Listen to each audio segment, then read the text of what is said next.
Trevor stood on my front porch holding a leather folder and the kind of smile a man practices in his bathroom mirror, and behind him was a woman in a gray blazer with a notary stamp poking out of her bag, and he said, "Walt, good news, we've sold the house. I already put a deposit on a real nice assisted living place out in Farragut. You're gonna love it. Pool, shuffleboard, the whole deal." I set my coffee cup down on the porch rail, nice and slow, and I said, "That's terrific, Trevor. Let me grab my keys. There's a detective down at the Financial Crimes Unit who has been dying to meet you, and I'd hate to keep her waiting any longer than we already have." I watched the color drain out of his face like somebody had pulled a plug at the bottom of him. "And I want you to understand something before I tell you the rest of this. I am not a cruel man. I have never been a cruel man. But I had been waiting 14 months for that exact moment, and I would be lying if I told you it didn't taste sweet. Let me back all the way up, because the story doesn't start on that porch.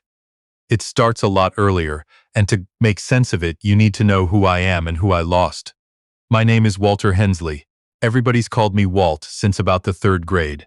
I'm 61 years old, I live in Knoxville, Tennessee, and I spent 34 years building an HVAC company from a single beat-up van into a business with 9 trucks and 11 employees, all of whom I paid on time, every single Friday, for 3 decades. I crawled through more attics in July than any human being should. I froze my hands off replacing heat exchangers in January. I did it honest.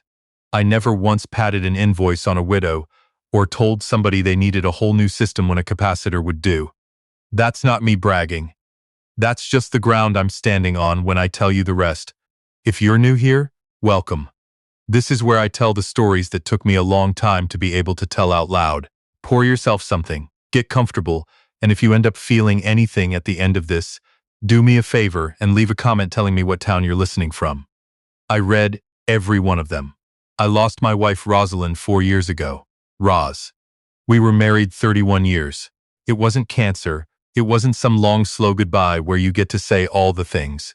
It was a Tuesday morning, and she was standing at the kitchen counter cutting up a cantaloupe, and she said, "Walt, my head feels funny." And by the time the ambulance got there, she was already gone. Brain aneurysm. No warning, no fair fight. 1 second she's complaining that I never rinsed the coffee pot, and the next second the whole shape of my life just fell in on itself. The thing I remember most is what she said to me about a week before it happened. And I've never been able to figure out if it was a coincidence or if some part of her knew. We were on the back patio and she was watching Nora, that's our daughter, pull out of the driveway, and Roz said, "That girl's got the softest heart of anybody I ever met, and one of these days somebody's gonna take a run at it. You be there when they do." I told her she worried too much. She told me I didn't worry enough. She was right about most things. She was right about that. Nora was 28 when her mother died, and she took it about as hard as I did. Maybe harder, because she and Roz used to talk on the phone every single day. After the funeral, Nora kind of drifted for a while, the way people do, and I let her, because grief has its own schedule, and you can't rush a person through it. She had a good job doing marketing for a hospital system. She had her mother's laugh. She had that soft heart Roz warned me about. And then, about 2.5 years ago, she brought a man to Sunday dinner. His name was Trevor Nash. He was 31 at the time, and I'll tell you exactly what I noticed in the first 90 seconds, because 90 seconds was all it took. He walked into my house. The house Roz and I bought in 1994, the house where I taught Nora to ride a bike in the driveway. The house, with Roz's rose garden still going strong along the south fence, because I'd learned how to keep it alive out of pure stubbornness, and Trevor walked in and the first thing he did was look up. At the crown molding, at the ceiling height, at the built-in bookcases I'd put in myself. He was measuring. I've hired enough subcontractors in my life to know exactly what a man looks like when he's running numbers in his head, and Trevor was running numbers. Then he shook my hand and said, "Mr. Hensley, this is a beautiful home. Original hardwood. These old Knoxville places, when they're kept up like this, they're worth a fortune now. Not nice to meet you. Not Nora talks about you all the time." The first complete sentence out of his mouth was an appraisal. I said, "It suits me fine." He smiled and told me he was in wealth coaching. I asked him what that meant, and he gave me about 4 minutes of words that added up to almost nothing. Passive income, digital assets, financial freedom, helping people escape the rat race. He had an app on his phone he wanted to show me. He had a portfolio. He drove a Range Rover that I would later learn was leased, and he wore a watch the size of a hockey puck that I would later learn was also leased. And he picked up the check every time we went out, which impressed my daughter enormously, and impressed me not one bit, because I grew up around men who bought you dinner so they could own a piece of you later. Now here's the part I did right, and it's the part that saved everything, so pay attention. I did not tell Nora I disliked him, not one word. I had learned a long time ago that the surest way to marry a woman off to the wrong man is to stand in the doorway and tell her he's wrong. All that does is turn a boyfriend into a cause. So I smiled. I passed the mashed potato. I asked Trevor polite questions about his coaching business, and I listened to his answers with the exact same face I used to wear when a customer told me their furnace was possessed by a ghost. Attentive, neutral, recording everything. And underneath that face, quietly, I started to worry the way Roz always said I never did. I looked him up. I'm not law enforcement. I'm just a man with a laptop and a suspicious streak. His wealth coaching business had a slick website and exactly 0 verifiable clients. He had 3 LLCs registered in 3 different states, and when I asked my friend Sal about them, he went quiet in a way I didn't like. Sal Ferraro ran a title company here in town for 25 years before he semi-retired, and he's forgotten more about property fraud than most people will ever know. I called him up and I said, Sal, hypothetically, if a fella wanted to get his hands on his father-in-law's paid-off house, how would he go about it? Sal laughed, but it wasn't a happy laugh. He said, Walt, is this hypothetical? I said, for now. He said, come by the shop, bring a legal pad. This is gonna take a while. I drove over the next morning, and Sal spent 2 hours walking me through every ugly trick he'd seen in a quarter century. Forged quitclaim deeds, fake powers of attorney, notaries who'd take cash to stamp anything, refinancing scams where they'd talk an older homeowner into a reverse mortgage and skim the equity, straw buyers, shell LLCs closing on properties that were never legally for sale, and the one that made my stomach turn because it was the cleanest and the most common. A family member gets a durable power of attorney signed, sometimes forged, sometimes talked into it, and then just quietly empties the accounts and mortgages the house before the old man ever notices. I filled up 11 pages of that legal pad. I took it home. I read it 3 times that night at the kitchen table where Roz used to do the crossword, and I made myself a promise, right there, that whatever else happened, nobody was going to do any of that to me. And nobody was going to do it to my daughter either. Trevor proposed to Nora that spring. She called me crying happy tears, and I told her I loved her, and I was thrilled for her, and then I hung up and sat in my truck in the driveway for 45 minutes with my hands on the wheel, not going anywhere, just breathing. Because here's the thing, she was happy, genuinely, completely, lit up happy, the kind of happy Roz you to get, and I was not going to be the man who took that away from her on nothing but a bad feeling and a leased Range Rover. I needed more than instinct. I needed him to make a move. So I decided I would let him think I was exactly what he wanted me to be. A lonely widower in his 60s, a little slow, a little sad, sitting on a pile of equity he was too tired to protect. I decided I'd play the mark, and while I played the mark, I got ready. The first thing I did was go see a lawyer. Her name is Priya Raman, and Sal recommended her, and she is without question one of the smartest people I've ever sat across a desk from. She's maybe 40, sharp as a tack, doesn't waste a word. I laid the whole thing out for her. The house, the retirement accounts, the son-in-law, the bad feeling. She didn't tell me I was being paranoid. She said, Mr. Hensley, roughly 1/5 of my elder law cases involve a family member. Your instincts are not the problem here. Let's build you a wall. So we built a wall. We put the house and my main accounts into a living trust with me as the sole trustee. The property couldn't be sold, transferred, or borrowed against without my signature as trustee, notarized, with a built-in waiting period. We revoked every old power of attorney I'd ever signed and drew up a new limited one that named nobody but Priya's firm in an emergency, and even then only with a doctor's letter. And then, this was Priya's idea. And it's the thing that ended up mattering most. We set up fraud alerts and transaction notifications on every single account I had, every bank, every retirement fund. If so much as a paperclip moved, my phone would light up. I did all of this quietly. I didn't tell Nora. I didn't tell anybody except Sal and Priya. I put the paperwork in a fireproof box in my closet, and I went back to smiling at Sunday dinner. The wedding was in October, out at a barn venue in the hills east of town, string lights and hay bales and about 140 guests. Nora wore a dress that would have made her mother cry, and I walked her down the aisle, thinking about Roz the entire time, thinking about how she'd have grabbed my arm too hard and ruined her makeup before the ceremony even started, and not cared one bit. I gave the toast. I said all the right things. I shook Trevor's hand and I called him son, and it cost me something to say it. I'll be honest about that. But I was watching him the whole night. And during the vows, the actual vows, the part where you're supposed to be looking at nothing on this earth but the person you're marrying, Trevor's eyes kept sliding away. To the guests. To the bar. Twice to his phone. I saw a man taking inventory of a room he thought he'd just inherited. 3 days after the wedding, my phone lit up. It was a notification from my brokerage, an attempted change of the beneficiary, and authorized user information on one of my retirement accounts.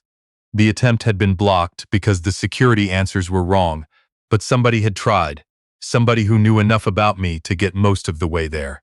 I sat down on the edge of my bed, and I felt very calm, which surprised me. I'd expected to feel rage. Instead, I felt something more like a door clicking shut. Okay, I thought. Now I know. Now we're not guessing anymore. I called Priya. Then I called a woman named Yolanda Pruitt. Yolanda's worked at the County Register of Deeds for 19 years, and she and Roz used to volunteer together at the food bank, and she'd known Nora since Nora was in pigtails.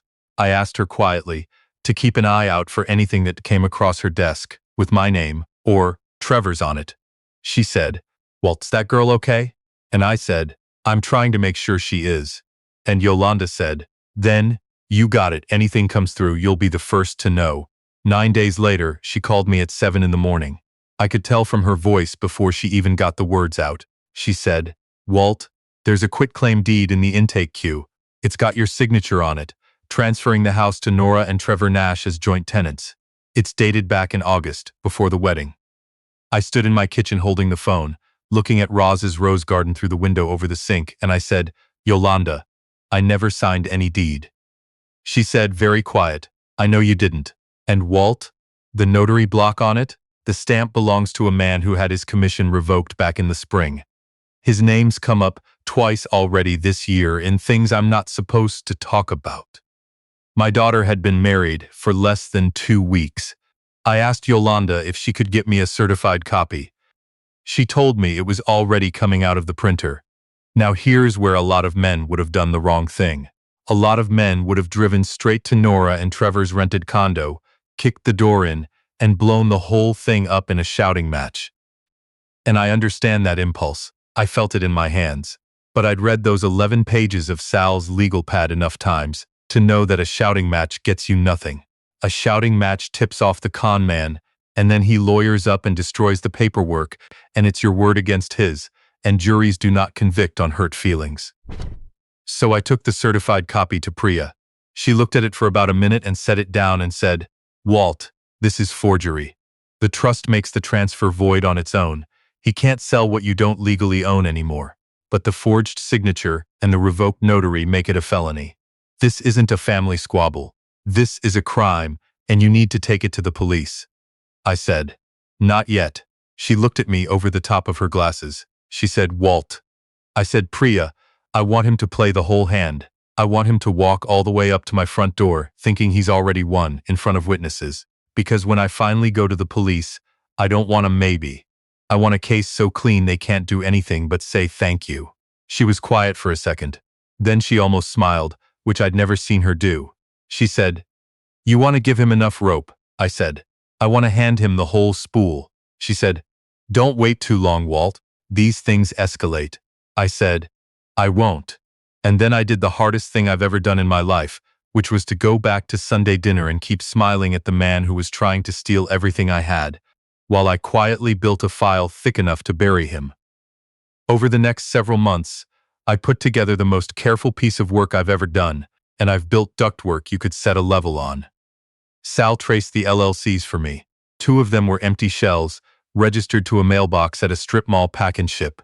One of them, it turned out, had already been used once before, as the buyer, in a property deal down in Chattanooga that had fallen apart when the elderly seller's son got suspicious. There'd been a complaint filed. It went nowhere at the time, but the paper existed, and the name on it was Trevor Nash. I want you to sit with that for a second, because it's the part that told me this wasn't Trevor's first rodeo. He'd tried this before. He'd just picked a family that fought back a little slower than they should have. I found that family. Their name was in the public record of the complaint, and their son was more than willing to talk to me. He drove up to Knoxville and sat at my kitchen table and told me the whole thing. Same fake urgency, same charm, same shell LLC, same story about a great investment opportunity that had to happen right now. The only difference was that in his case, they'd caught it in time, and Trevor had slithered off before charges got filed. That man handed me a folder of his own, and I added it to mine. Meanwhile, Priya's firm dug into the revoked notary. By the time they were done, we had a sworn statement from a completely separate matter where somebody described paying that same notary cash to stamp documents without the signer present. It didn't name Trevor directly, but it established the man's whole operation, and it put my forged deed in very ugly company. The file kept getting thicker, and the whole time, I kept my face neutral at dinner, and I kept my phone on the nightstand, and I waited. Now I need to tell you about Nora, because this is the part I got wrong for a while, and I don't want to make her out to be something she wasn't. I assumed for a couple of months that she had to know. I told myself a daughter can't be that close to a scheme this size and not know, and I was angry about it in a way I couldn't even let myself look at directly, because if Nora knew, then I hadn't just lost Roz. I'd lost the both of them. But then Yolanda mentioned something in passing. She said, "You know, that girl came into the office back in the summer asking a bunch of questions about how deeds work and property records, and she seemed real confused about the whole thing, almost like somebody told her something didn't sound right, and she was trying to figure it out on her own." That stuck with me. So, I started paying a different kind of attention, and I noticed that Nora had gotten quiet, that she flinched when Trevor talked over her, that she'd tried to call me a couple of times when he wasn't around, and each time, before we could really talk, a text would come through on my phone from her number saying NVM, all good, love you dad. Except Nora doesn't write NVM, she writes everything out. My daughter has never abbreviated a word in her life. She gets it from her mother. I found out later, much later, exactly what had happened. Trevor had told her that I wanted to put the house in all 3 of our names as an early inheritance, that I'd said so myself, that it was a surprise and she'd ruin it if she brought up to me. When she got suspicious anyway and tried to reach me, he'd get to her phone, or mine wasn't the number he thought, and he'd fired off those little all-good texts to keep me from asking questions. He was working her from one side and me from the other, keeping us apart, feeding each of us a version of the story where talking to the other person would only cause trouble. That's the oldest trick there is, and it's the cruelest, because it uses the love between 2 people as the very thing that keeps them from comparing notes. The day it all came to a head was a Tuesday in September, a full year and change after that first Sunday dinner. Overcast morning, that heavy Tennessee gray that sits on you before a storm. I was out on the back patio with my coffee, looking at Roz's roses, when I heard a car pull into the driveway. Then a second car. I didn't move. I set my cup down. I already knew. Then the knock came, and I walked through my house, past the spot on the doorframe where Roz and I marked Nora's height every birthday, past the kitchen counter where I lost my wife, to the front door. And I opened it. And that brings us back to where I started. Trevor on the porch with his folder and his practiced smile. The woman in the gray blazer with the notary stamp, and standing off to the side, looking like she hadn't slept in 3 days, my daughter. Nora wouldn't look at me at first, and in that half-second I felt the old fear come back. She knew she was part of it, but then she did look up and her eyes were red and full and scared, and I saw everything I needed to see. She hadn't known. Not really. Maybe not until that morning. Trevor said, Walt, you mind if we step inside? Got some good news and some paperwork, won't take long. I said, sure, Trevor, come on in. They filed into my living room. The notary set her bag on the coffee table. Nora hung back by the door with her arms wrapped around herself like she was cold. Trevor cleared his throat and did the thing con men do where they talk to you slow and gentle, like you're a child or a dog. So, he said, I want to be straight with you, Walt, because I respect you. We've gone ahead and sold the house. Cash buyer, great offer, closings in a few weeks. And look, we've been talking, and Nora and I, we think it's time you were somewhere you'd be taken care of.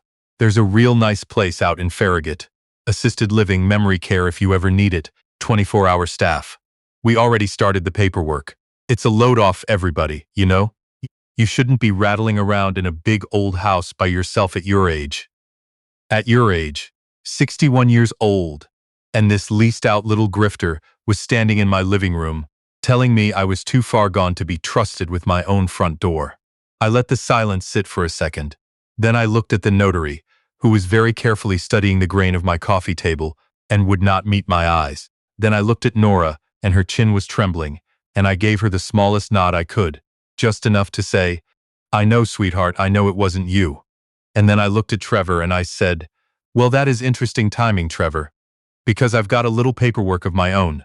He said, how's that? I said I sent a package to the Knoxville police a few weeks back. Financial Crimes Unit. 40-some pages. Real thorough. They were extremely interested. His smile went out, the way a pilot light goes out, one little flicker and then just gone.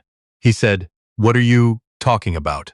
I said, I'm talking about the quitclaim deed with my forged signature on it. Dated August. Notarized by a man who lost his commission back in the spring, which I'd imagine you knew, since you're the one who paid him.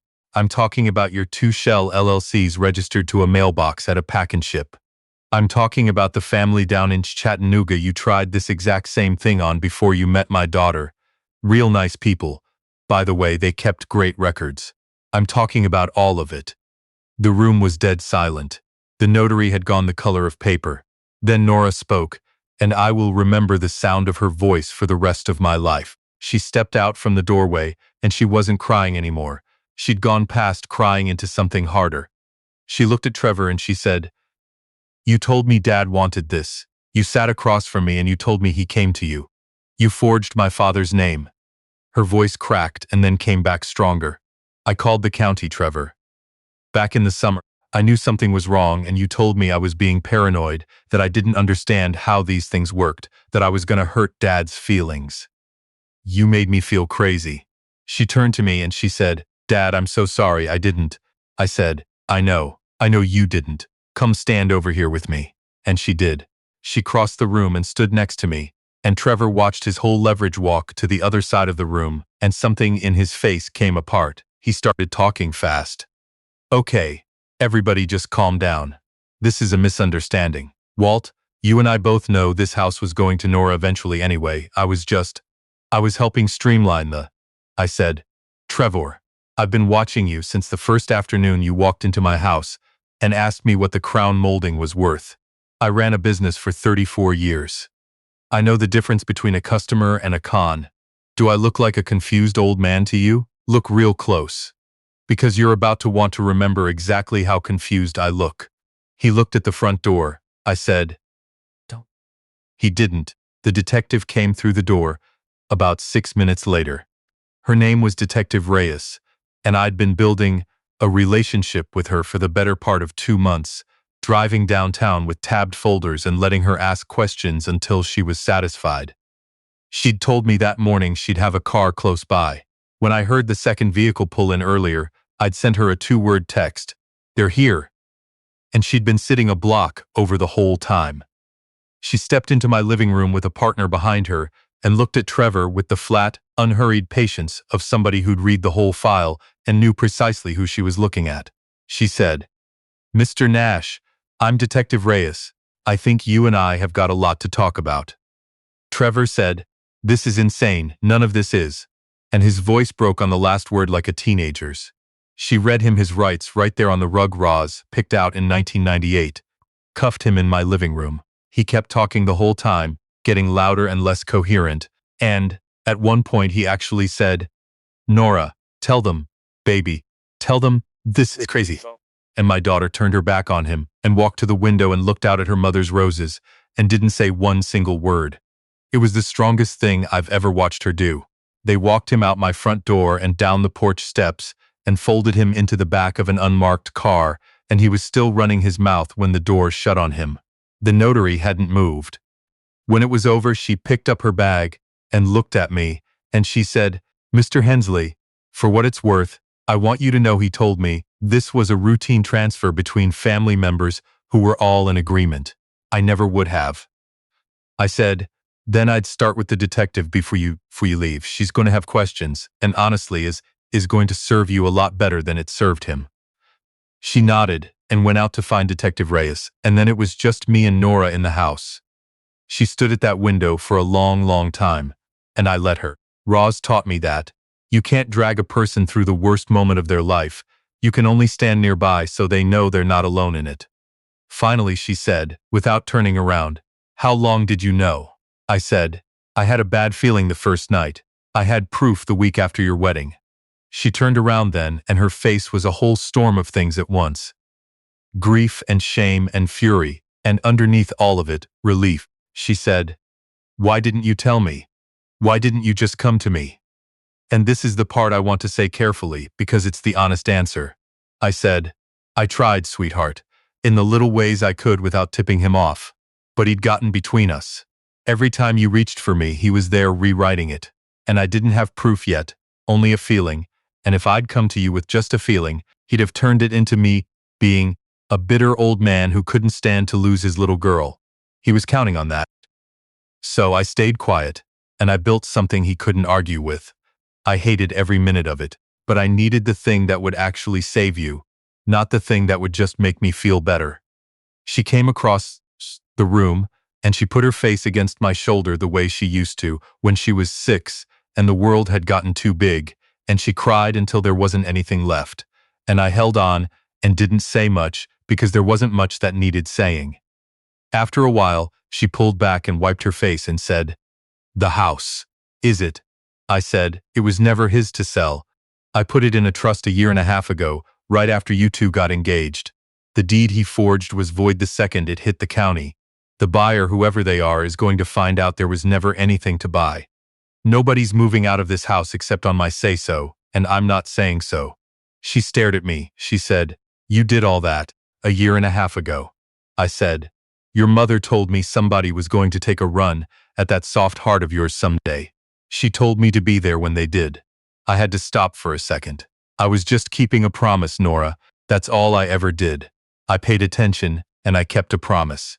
Here's what happened after, because I know you want to know." Trevor Nash was charged with forgery, filing a fraudulent instrument, and this is the one I made sure got in there, because I asked Detective Reyes about it directly. Felony financial exploitation of an elderly adult, which, in this state, carries real weight.